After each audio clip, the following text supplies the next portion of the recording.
This country is dealing with a situation of crime and security. These are the issues.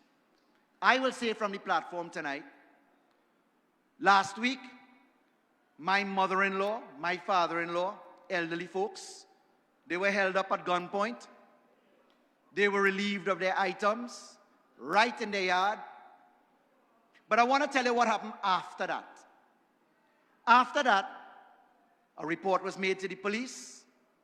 Because CCTV evidence is admissible in a court of law, the cameras along the neighborhood that caught the license plates were able to be used to track vehicles.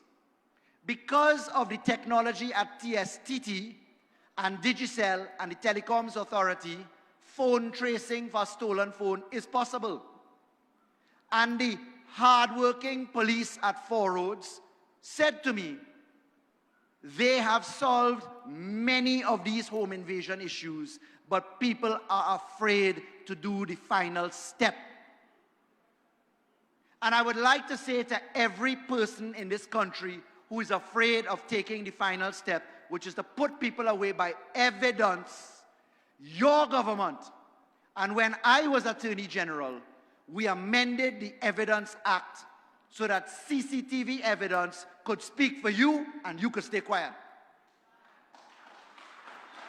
Your Minister of National Security, Fitzgerald Ethelbert Hines, and I've worked with many ministers of national security, I can tell you, he's one of the hardest working ministers of national security I have come across.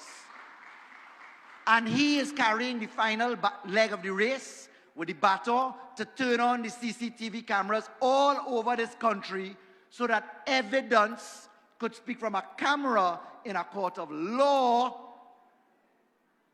so we can tie that into the motor vehicle records, which we digitized, where we could trace vehicles and trace owners and know who they are. And we could tie it into criminality by going to a public registry, like the company's registry, where you have to declare the beneficial owners so you know who really is handling the story or not. All of these pieces of the puzzle are right there to connect. And what the UNC is telling you to do, they recognize that in a 100-meter race that we are running, on many of these issues, local government reform, crime and security, we have run a brisk 99. But I want to stop here on the finish line and say, don't run the final 1 meter. Today you will see in the papers stories, allegations of criminality in CEPEP.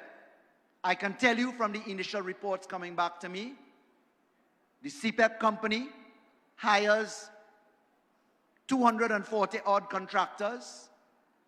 That company only does business with limited liability companies.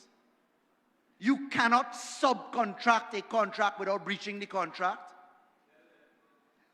All of the company's records are public records in the company's registry. You could search the owner and name of any company. And by putting the laws that we did and putting the contracts that we did, we will have the evidence as to whether something is true or not. But they will never tell you that.